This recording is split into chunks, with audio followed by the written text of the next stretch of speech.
LIC money back plan 920 में आपको policy tenure के दौरान मनी बैक के साथ साथ maturity amount and death benefits भी मिलते हैं। इन सब के बारे में जानने से पहले चलिए जान लेते हैं इस पॉलिसी की बेसिक रिक्वायरमेंट्स के बारे में। इस पॉलिसी को परचेज करने के लिए मिनिमम एज 13 साल की होनी चाहिए और मैक्सिमम 50 साल। कोई भी 13 से 50 साल का व्यक्ति इस पॉलिसी को सिर्फ 20 साल के पॉलिसी टर्म के लिए परचेज कर पाएगा, जहां उसे सिर्फ अगले 15 साल तक ही प्रीमियम पे करना है। पॉलिसी के आखिरी 5 साल उसे कोई प्रीमियम पे नहीं करना। यहाँ मिनिमम सम एश्योर्ड जो व्यक्ति को लेना पड़ेगा वो है 1 लाख रुपए का, जो कि बाकी पॉलिसीज के कंपैरिजन में काफी कम है। चलिए अब एक एग्जाम्पल के थ्रू इस पॉलिसी की फंक्शनिंग को समझते हैं। यहाँ व्यक्ति की एज है 30 साल और वो सम एश्योर्ड लेता है 10 लाख का। पॉलिसी टर्म यहाँ 20 साल रहेगा, जिसमें उसे सिर्फ 15 साल ही प्रीमियम पे करना है। पहले साल का प्रीमियम ये व्यक्ति पे करेगा 77,871 रुपीज और दूसरे साल से बाकी 14 साल व्यक्ति को पे करना है 76,195 रुपीज।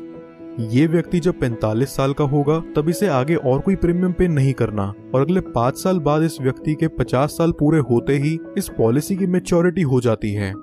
मनी बैक की बात करें तो यहाँ हर 5 साल में अगले 15 साल तक यानी कि 3 बार इस व्यक्ति को मनी बैक के रूप में कुछ अमाउंट मिला करेगा। वो अमाउंट व्यक्ति के सम एश्योर्ड का 20% होगा और यहाँ 5 लाख का 20% बनता है 2 लाख रुपए, जो कि व्यक्ति को 35, 40 और 45 साल की एज में दिए जाएंगे।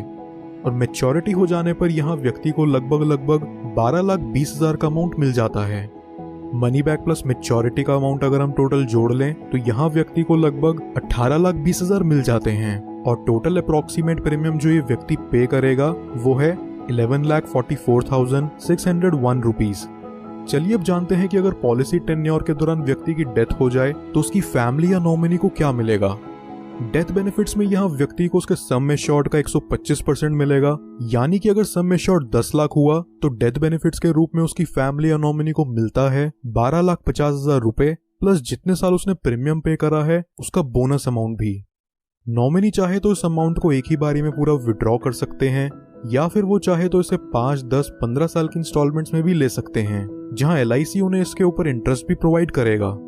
कुछ और बेनिफिट्स जो LIC मनी बैक में आपको देखने को मिलते हैं वो हैं व्यक्ति 2 साल बाद इस पॉलिसी के अगेंस्ट लोन ले सकता है और 2 साल बाद ही चाहे तो इसे सरेंडर भी कर सकता है। साथ ही साथ वो इसमें टैक्स डिडक्शंस क्लेम करने के लिए भी एलिजिबल है। इसके अलावा कस्टमर्स के लिए ऑप्शनल राइडर्स जो LIC मनी बैक में अवेलेबल हैं वो हैं accidental death and disability rider, term assurance rider, accident benefit rider,